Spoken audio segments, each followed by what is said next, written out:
Full Service Radio is proudly supported and hosted by Simplecast, the easiest way for a podcast creator to publish and distribute audio on the internet. For more information, visit simplecast.com.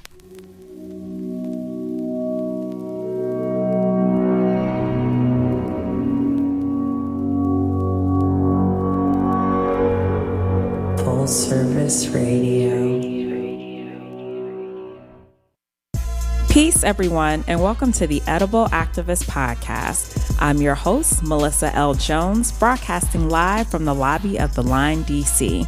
This podcast is where dynamic people of color in the food and agricultural space share their personal food journeys, passions, and perspectives that stem from the land, all exemplifying the spirit of activism in their own edible way. Let's get started.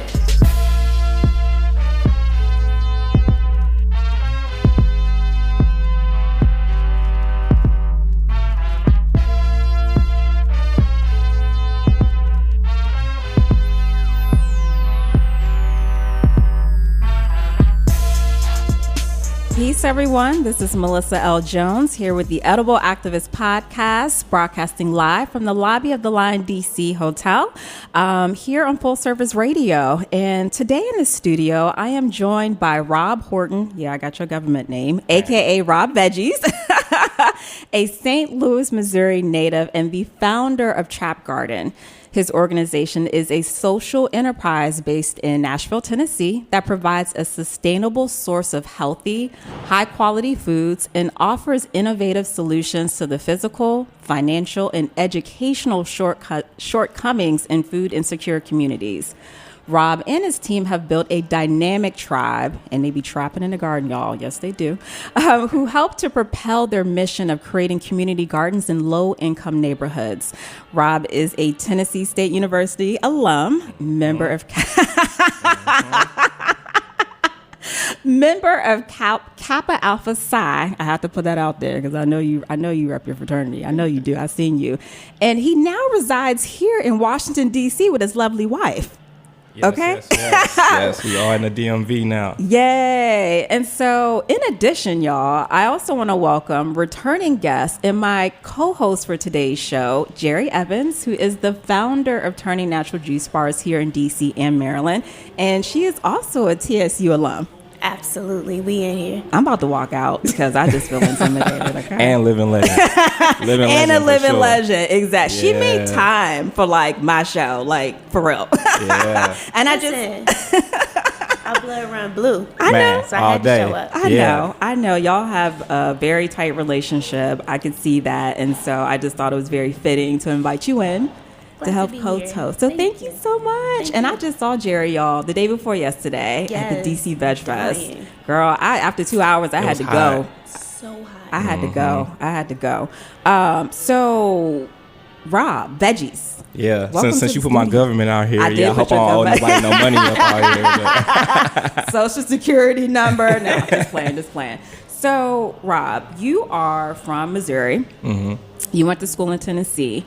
And you found yourself in a place where there was like no access to food. It was a desert. Yep. And you were like, dag, like this was the same thing in Missouri. Yep.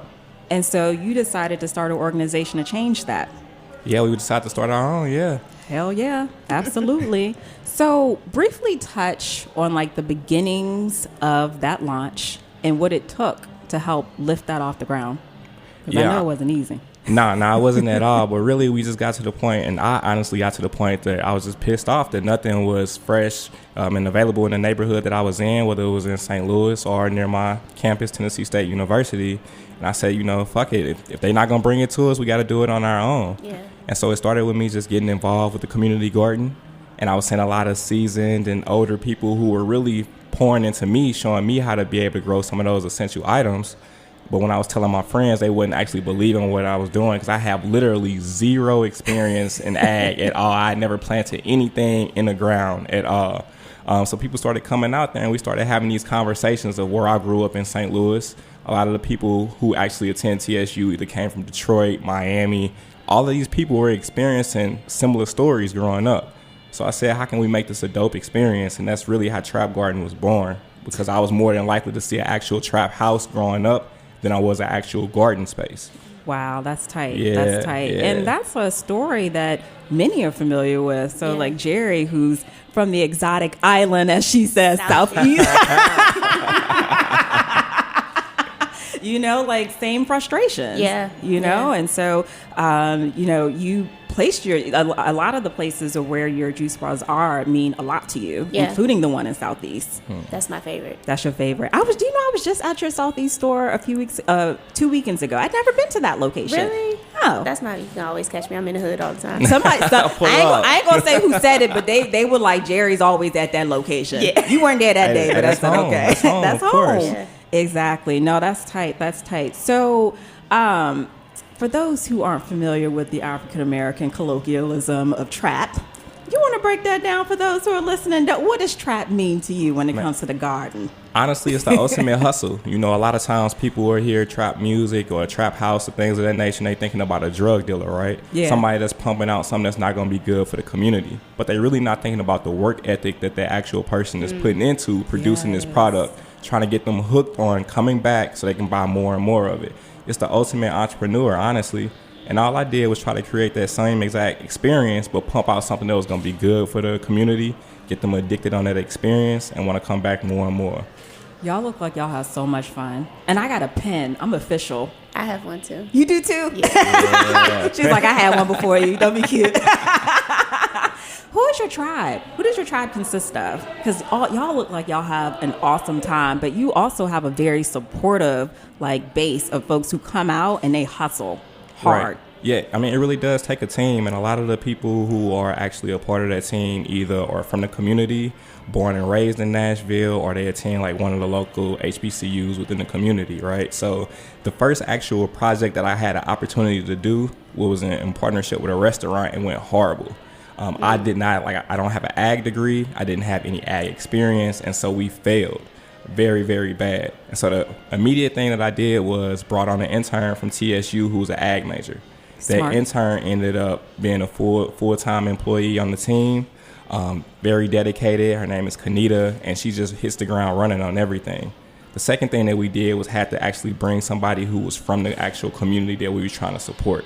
And so somebody that was living within the community in which we had established a community garden, was super passionate about it, always there, always business oriented, and wanted to get dirty and get his hands dirty and get in the ground.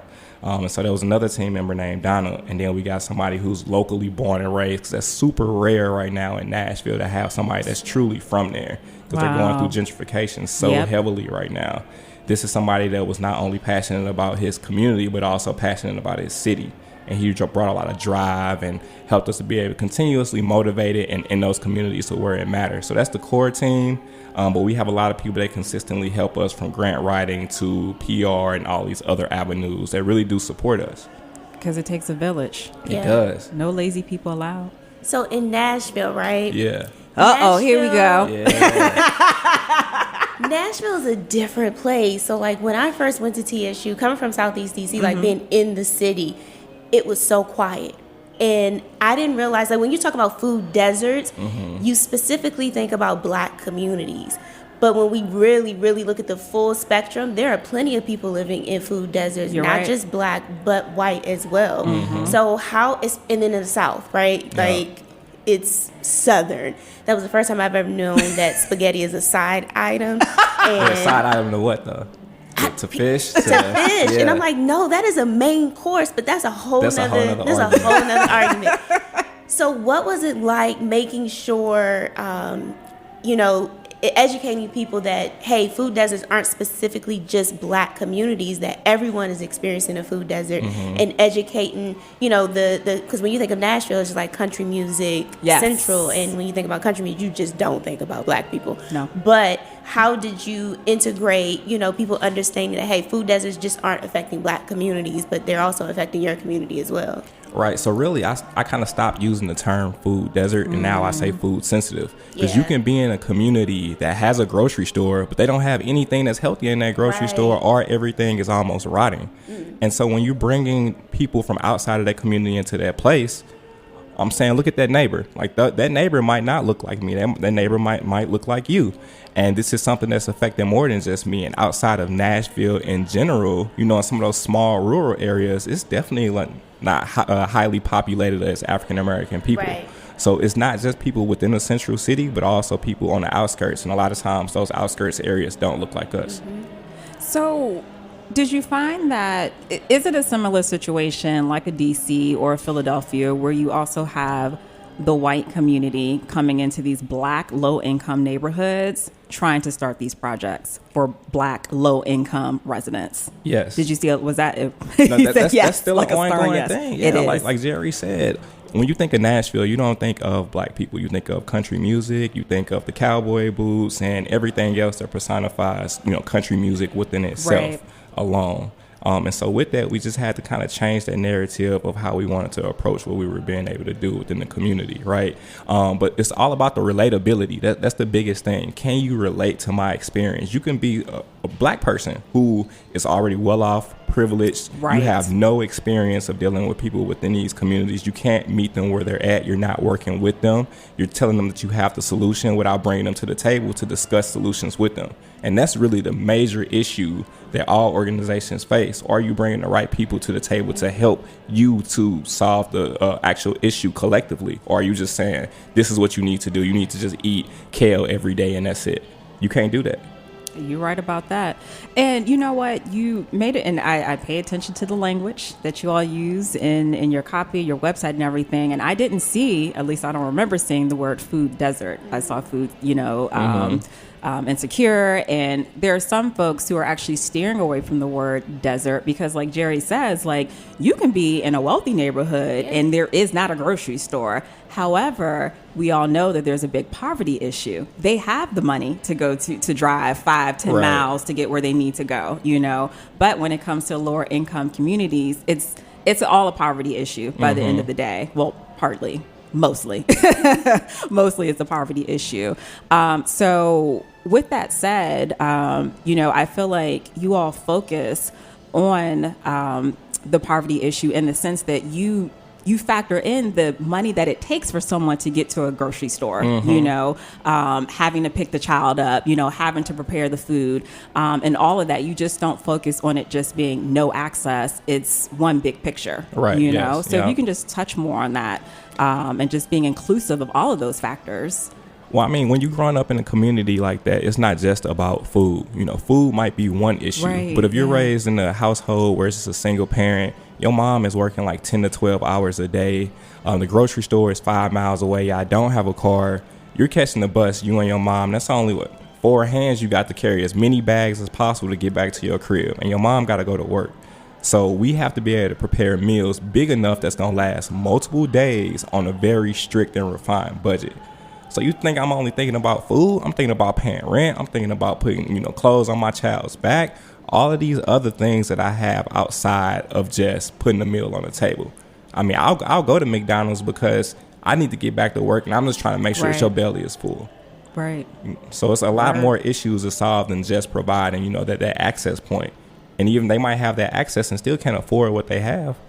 But you at least got to present them with the options. I'm all about at least give them the option to be able to eat healthier if they want to. And a lot of times in food sensitive communities, they're taken away from having that option. For those who are just tuning in, this is Melissa L. Jones here with the Edible Activist Podcast, and we're broadcasting live from the lobby of the Line Hotel DC here on Full Service Radio.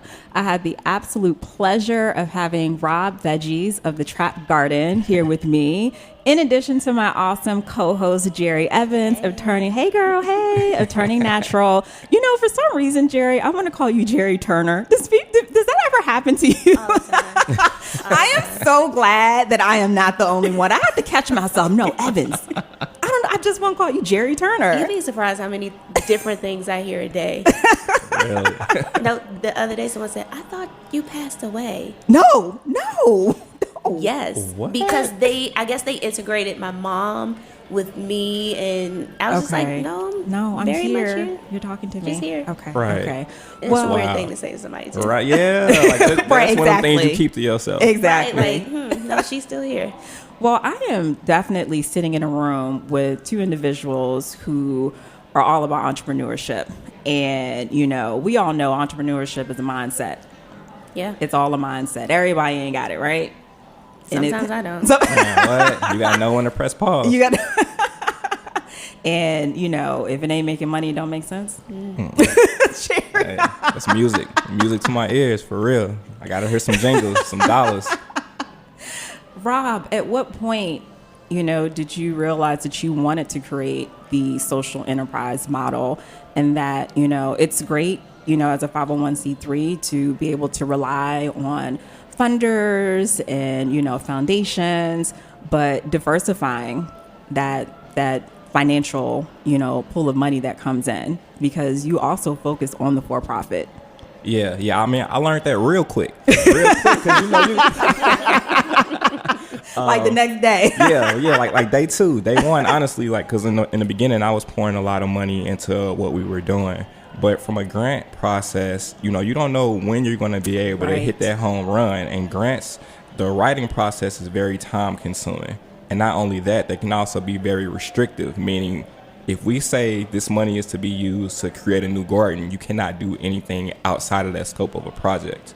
And so for me, it was very important for long-term sustainability. Like, I have a business background.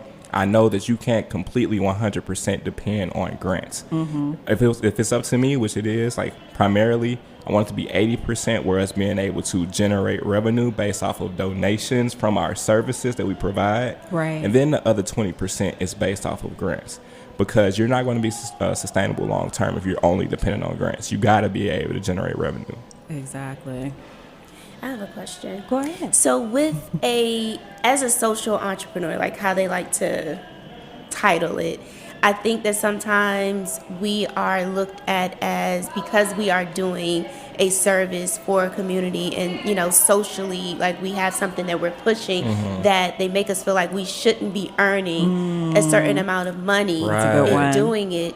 How do you feel? Because one thing my mom always said, whatever you do well, you don't do for free. Hello. And can you repeat that? Whatever you do well, you do not do for free. Okay, Mom. So I don't sell juice for free. I don't make patties for free. I don't vend for free. We have to make money because that's how you circulate the dollar. So how do you deal with that when people are like, well, you know, your prices are your prices, or whatever your services are, you charge for what you charge. And people ask for an explanation, or like they don't ask for an explanation, but they kind of give you like that. Like, this supposed to be for the community. What you mean you charging? Like, right. How you think it's gonna get done, my G? What you mean? Exactly. Like, where you think this money is coming from? I grow vegetables, but it's still, I have to buy the seeds. Like, I have to pay people to do this. Labor. Yeah. Come on now. Yeah, I mean, this cauliflower is green, right? So you gotta, the leaves of it are green. So you got to figure it out, right? The stems. So, I mean, from that aspect, though, I know initially it's like, you know, you're trying to get invited to the party. So we might offer some services for free to get within the door. But now I'm at the party, you seeing my dance moves. You see that I can kind of show out a little bit.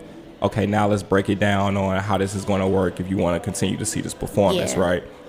And so with that, I like how you just broke that down. Yeah. Rob Veggies. Okay. Hey, we all about the groove over here. You feel me? I feel you. I was like swaying. I was like, all right, good. But with that, like, we understand that certain people might not be able to pay a certain price. So we use like a sliding fee scale for our services, right? And if anybody wants to be able to create a community garden, all you have to do is make any monetary donation and we'll send you a guide. If you want a school program, it's based off of a sliding fee scale based off of what you might be able to pay for the services. Now, we do have a minimum point that you would need to pay, and based off of like your school size as well as like the demographics of the school, all these other factors, that factors into like that final amount as well.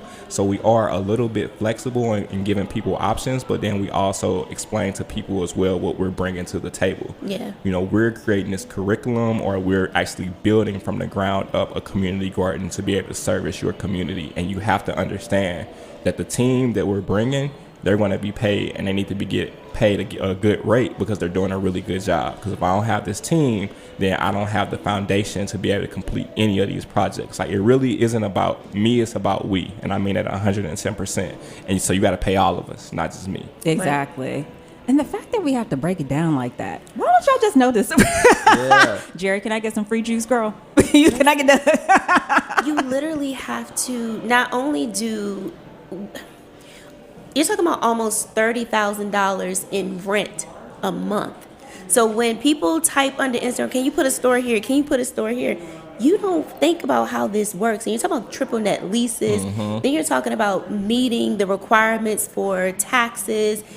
There's so many different things that go into play. Just alone building out a store, and the bigger you get, your landlords get bigger. So now you can't have, Ray, come do your wiring. Like, they don't want to hear that. They need a real licensed contractor. Exactly. So some of this stuff, like, my prices are my prices, and I can't negotiate that. And every time you ask me to negotiate that, you're taking food out of that single mom. Right. Children's mouth that I'm employing, you are making it hard for the returning citizens that I'm employing. Like, you're making it even more difficult. I can't provide these opportunities if every time you come in, I'm knocking 25% off or 10% off. Like, I can't do it. And my prices should be higher. Right. They should. Yeah. And I feel like I'm getting just really comfortable with saying the word no. Yes. Because there's so much that we're trying to accomplish and do that you can't say yes to everybody or every project and everything. And especially if everybody's trying to come in and get 10 to 20% off.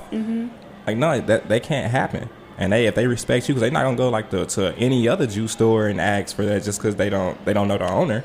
Go to Bethesda and ask for $5 off. You're right. They gonna look at you like you're crazy. They're like, you want the juice or not? Right, exactly. You have to even pay for the water here, okay? All right, y'all. We're gonna take a really quick break, and we'll be right back.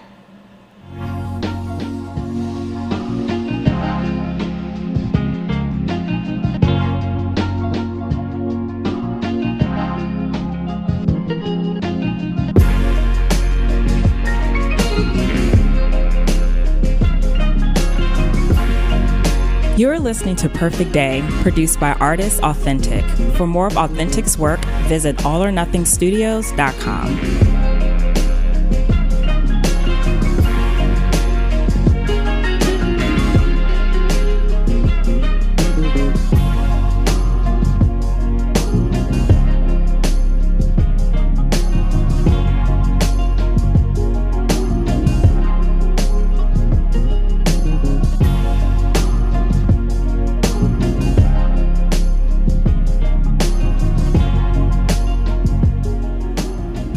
All right, welcome back, guys. If you're just now tuning in, you have missed a really great first half of the show because I have some awesome guests in here. Rob Veggies of Trap Garden and my co-host Jerry Evans of Turning Natural. Y'all good?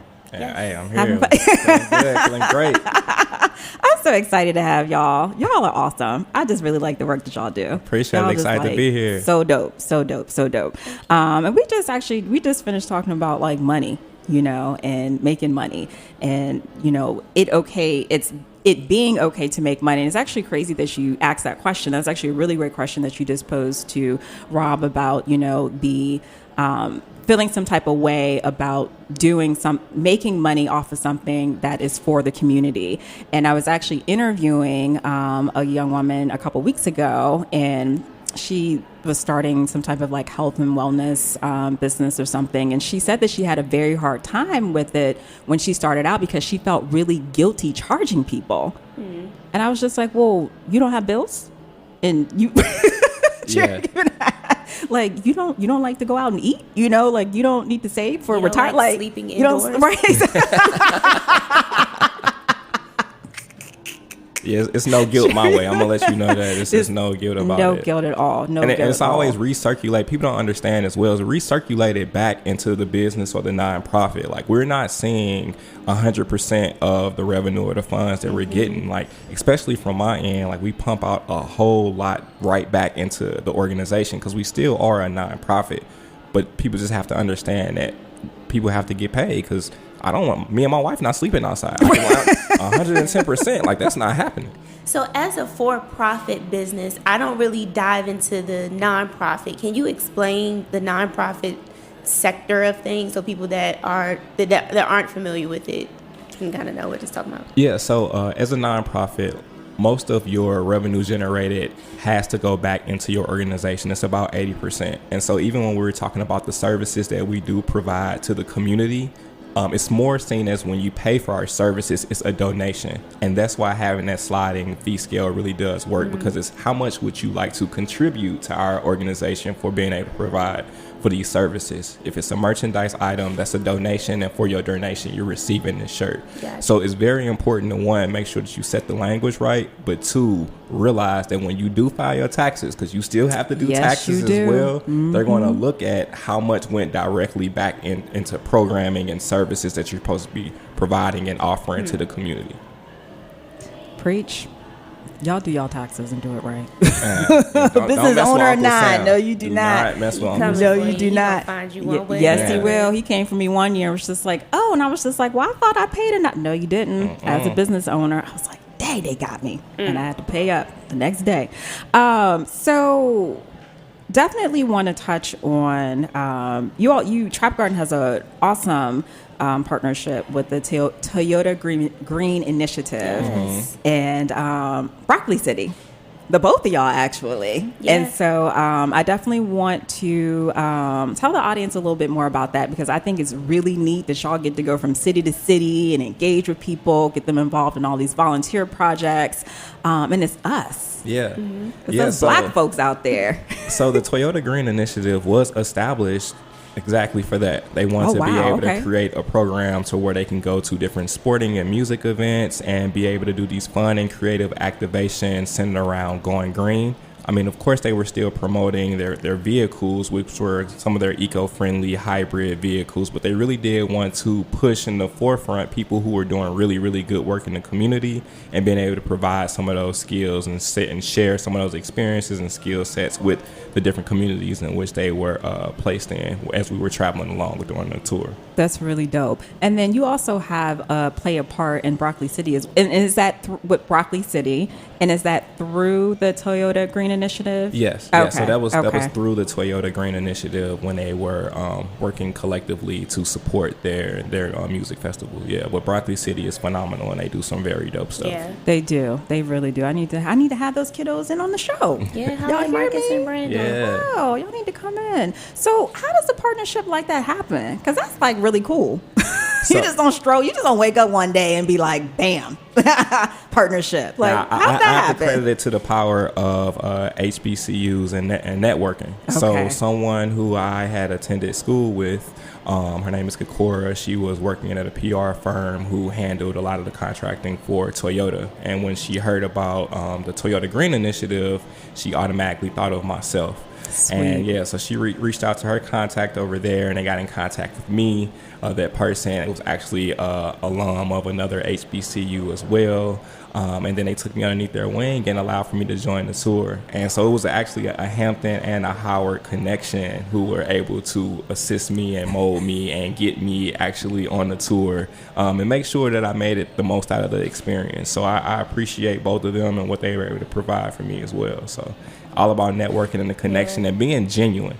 When people see that you are genuine in what you're doing, they want to support you and want to be able to push your initiative forward. A lot of times you might see somebody on social media, as everybody likes to love and use the word influencer now, and you can tell they're not being their genuine. If I had water in my selves. mouth, I'll spit it out, but go ahead. You can tell that they are not being their real and authentic selves at Uh-huh. times. So when you do find those people that are real and passionate and work very hard to be able to do what they do within the community, I think that the universe helps to support you.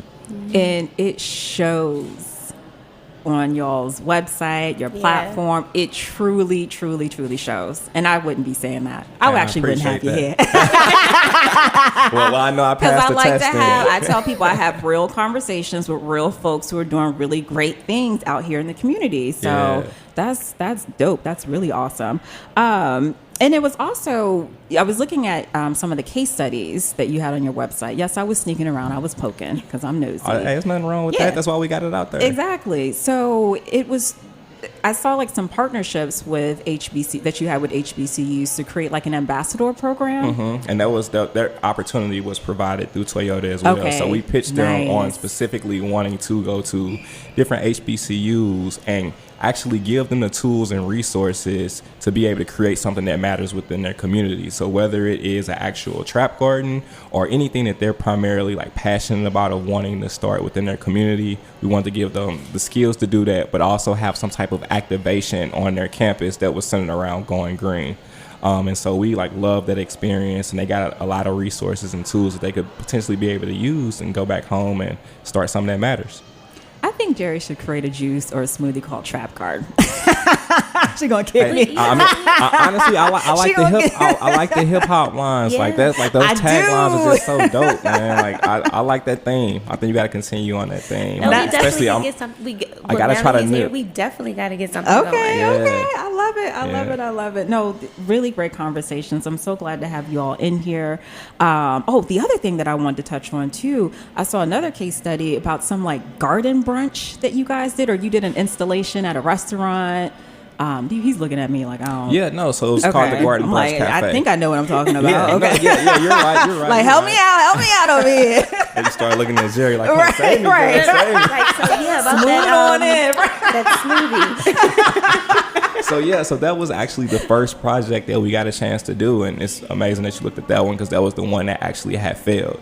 And the reason why it failed, it's fine. It was a great learning opportunity because the reason why it failed is because when I went to go and check the space that we were going to be growing on, you was supposed to check like 3 different times during the day. I only checked one different time where the sun was at its highest point. Looked like it was getting a whole lot more sunlight than what it was, and it wasn't. And immediately once it failed, that's when I brought on that intern from TSU, who helped us to make sure that didn't happen again. So let me tell you something about that is a gift. And you said that before. That is a gift. The first time we harvested, I thought we were doing something because you want to cut out the middleman and you want to harvest your own stuff. We had 2 acres of land, and we went and just threw out like 400 square feet of kale. You know how much for your juice bar? Yes. Really? You know how much we had kale, cucumbers, we did some watermelon, we did tomatoes. Why you ain't call raw veggies then? Like, I didn't even know raw veggies. So we didn't point. even really connect until it was Broccoli City. So our paths hadn't crossed yet. Really? But I did like maybe 50 square feet, and I was done. Yeah, I'm about to say, honestly, you think I'm not about to be out there alone harvesting all of that? Like, that's a lot. No, that's a gift. Yeah, but that's a good thing as well because it's all trial and error. So throughout this process, I've been learning as well. I mean, I remember the first time that I ever rented an actual plot area within a garden space. And I thought that automatically, if it rains, your garden space is good. But I didn't think about like the weeds that would grow. So we had so many weeds out there. And luckily, like we talk about team, right? Like my wife is definitely like my biggest teammate. So my wife and my mother-in-law was out there helping to pull up weeds, helping to clean up that actual space so that we can make sure that our items were still able to grow. So shout out to them too. It's teamwork makes the dream work. Yes, it does. See, you talked about failures, and I'm obsessed with successful people. Like, I stalk them. But I'm more interested in their failures because Seth Godin once said, your success is a bunch of failures, a pile of your failures that you're standing on. I love so that. Yeah. what are the things that you have failed at that definitely made you pivot some of the things that you were doing in business? So I really like that you said that because I look at what we're doing as it's like a puzzle, and we're consistently trying to figure out that piece that's going to fit into trying to solve the solution. So everything in which we've been doing up to this point, I still consider to be a pilot until we find the best practice to whatever it is that we're doing, whether it's in the education system, whether it's in the actual garden space and all of those things. So the one thing would be actually that first experience I had with growing and failing. The second is the rate of growth that we were experiencing. So at one point we had 3 to 4 gardens going on all at once. Now, because of Nashville's quickly and hot growing market, we didn't own any of that property. So it was either like a small business or a school that was allowing for us to be able to grow in their space. But if they sell that space and that new owner or tenant no longer wants to use that extra bit of green space as a garden, it went by the wayside. And so we were investing into all of these new places that we didn't own or we were not renting, which really did cut down cost. But we would end up losing these spaces. And I remember the last time that it happened, we launched the garden 2 weeks later, they said, "Oh, the space just sold. We're trying to negotiate with the new owner, but they're saying that they're not want to utilize that space." Not only did that affect us from our bottom line, but we built actually like sweat equity because we were in the community working with people. Like, I'm being honest, when we really do work with people within the community to be able to build these spaces. So how does that look that now that they put in all this work and they won't even be able to see one thing be able to grow out there because that new owner no longer wants it? So that growth thing is really what we're focused on right now, making sure that we're growing in the right way, even from our educational programs. Like, I think that that's something that has the potential to be a best practice, which we offer like an 8-week school program called Eat, Grow, Live. We're literally in elementary schools creating young entrepreneurs centered around some type of going green, whether it's creating your own farmers market, they create the logos, they like do all the marketing for it, and they learn how to grow. With that, we're still a very, very small team. And so even though other schools want to participate, we don't have enough individuals to be able to support all of those schools. So those are the things that we're learning like right now, that growth phase, and just trying to figure out what's going to be like the next best way for us to continue doing meaningful and impactful work within the communities that we want to service. Nice. I love it. We're going to wrap up in a few minutes, but I'm not concluding the show without talking about Fresh Bites. Okay?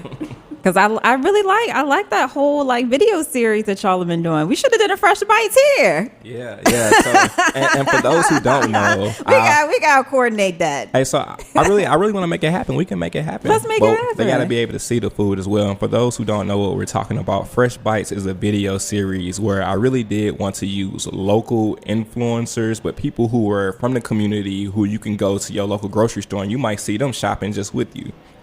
You know, and actually have them try something that was new, that was fresh, and that was affordable. So we used a local chef. We told them to prepare a meal item that can be prepared for $25 or less. They could feed a family about 3 to 4 people, you know, once if they went home and prepared the meal again. And then we got live reaction shots of them trying something new on camera. So imagine if you never had quinoa before in your life. You stepping into this room and I placed this on the table and I'm like, try it. And we want your honest opinion. Because when we go into the community, we want your honest opinion as well from what we're providing for you. And so you're seeing people that look like you who have similar experiences taste something new and they're going to give their honest feedback, good, bad, or indifferent. And you know we will.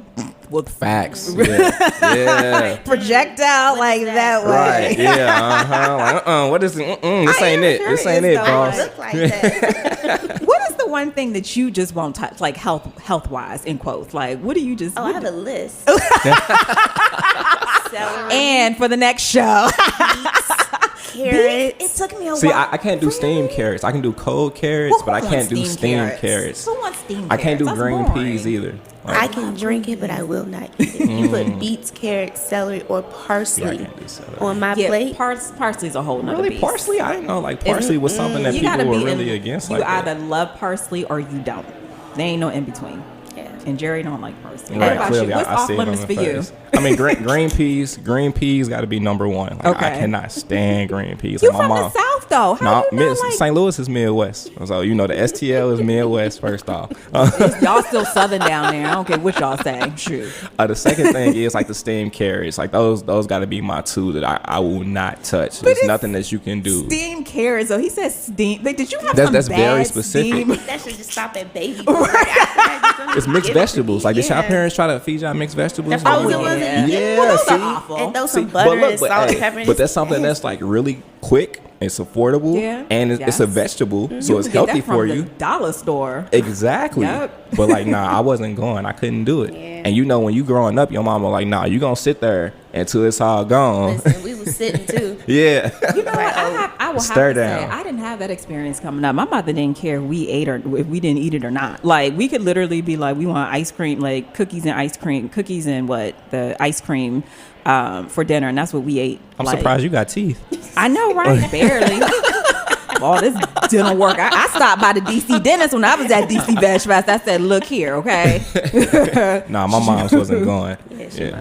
Exactly. Like, they spent that money too. Like, nah, you're not wasting no food. That's and my mother knew down to the cent. was like, listen, lady, we not gonna fight over this. We used to go over to Murray's and get like our steakums and like all I'd be like, it was. I'm I'm surprised still that living. I am still living because I would go to the Yellow House every morning and get. What was you grabbing? I was getting the smoked sausage. I'm not talking about I'm talking about those Eckrich sausage. Yeah. And I was strawberry jelly. If they was out of strawberry jelly, I was pissed.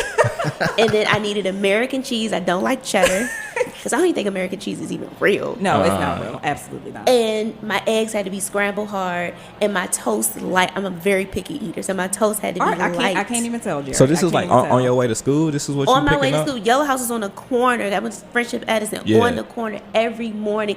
Or I was going to get street meat, which was some hot dogs from the hot dog stand with chili, cheese, and onions and relish. See, so you had a complete meal though. Like me, like it was either a 50-cent bag of Fruities and a soda or some flaming hot Fruities was after Cheetos. school. No, it was before and after. See, Before and give it after. up. And then like in the wintertime, you know, you cold walking there. It Yeah. get cold in St. Louis. I know it get cold up here too. So it was Doritos and they'll put chili and cheese in the inside. And that'll keep you warm walking to I school. stayed at 7-Eleven, opening Like, them yeah, bags. exactly. pumping right that there, cheese and right that there chili. on the spot. Right there. I feel so bad for my teachers because I used to be going ham in class. Like, me and my friends turned up, but then you crashing right before lunch. Man, Y'all are crazy. I don't know how my arteries are like clogged. Yeah. right For now. right. real. Like, for real. Y'all are awesome. Thank y'all for like spending some time with me. I appreciate Yeah, it. we appreciate you. So we got to do this again. We're going to do this again? And next time we got to do it fresh bite style, though, Fresh right? bite style, yes. I'm down. Yeah. And then we're going to get that I'll trap bring garden steamed smoothie. carrots and Oh, you trying to set me up. See, I Exactly. shouldn't have Your said. I reaction. shouldn't have had my items on there. Rob, tell everyone where they can find you on the interwebs. Yeah, so I would say definitely Instagram, Trap Garden, all one word. You can also go to www.trapgarden.org as well. Make sure you follow and make sure you check out those Fresh Bites videos either on social media or on our website. So Okay. And I'm not going to ask what other projects you have up your sleeve now that you're in the DMV, but we'll hold another conversation about that. I'm just saying. That's a whole nother That's a interview. whole Hey, a whole nother nother other day. interview. You Exactly. never know Wait, next you got it, time. girl. Next time Jerry and I might announce, you never know what we might have going on. With y'all, I never know. You wake up and Jerry and built a whole damn empire, juice empire. Oh, that's already here. The You know empire- it's the already empire is here, but it's a whole castle, juice We about to castle. fade to black like Jay-Z. All right, we're gonna do a really quick rapid fire. You ready for me? Hey, I'm ready. What is your favorite leafy green? Collard greens. Okay, for the collards. I Yeah, don't think collard anybody said greens. collards. Okay. Sweet, spicy, sour, or salty. I need a little kick, so I'm gonna go with spicy. Put a little spice in your life. Favorite fruit. Hey man. Oh man, watermelon. Okay, for the watermelon. Watermelon. I know that's one that's like, ooh, you're It's not real really black. supposed to be. Yeah, but hey, I like what I like. I love watermelon. I've been eating a lot of it lately. What's cooking in your pot these days, literally?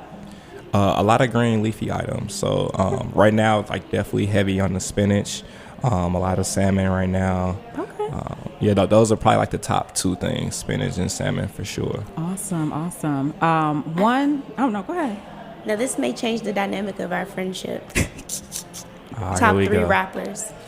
Oh, see, no. So it's not, because I know what she want to hear. So I'm gonna start in no order, but I'm gonna say hers to get it out. Though Jay-Z is You gonna gotta be. say an order. You really putting me on the spot, man. You got 5 seconds. All right, so I gotta go. This Jay-Z, Currency, just because he raps on like a lot of jazz beats, and I like that. Jared looks like she's about to lunge your way Hey, like hey, that.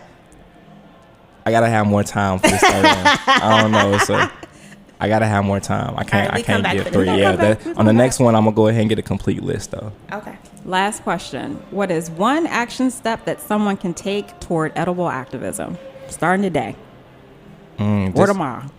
Just get you a small herb and just start growing something in your household. Like everybody cooks with some type of herb, whether it's just gonna be something that's dried out or something that's gonna be fresh. Put a little herb plant up in your house. It's gonna smell good. It's gonna taste good, and it's gonna make you feel good about having something green in your house. And Just is that a double entendre? Right. Which lane are we going? That herb or this herb? I'm talking about like spices, like the basil, Okay. the parsley, Okay. those type of things. I Yeah. gotcha. And lastly, shout out to J. Cole and Big Crit because those are my 2 favorite artists. Peace, y'all. Bye. Thank you, everyone, for tuning in. We are here live on Full Service Radio every Wednesday at 11 a.m., where you can catch today's episode on fullserviceradio.org, as well as iTunes and Spotify. Be sure to follow me at Food Talks in Color on Instagram, Facebook, and Twitter. Are you an edible activist? Sure you are. Come join me on the show. I would love to feature you. Just shoot me a DM on the gram. Peace and blessings all. And remember, there is no culture without agriculture.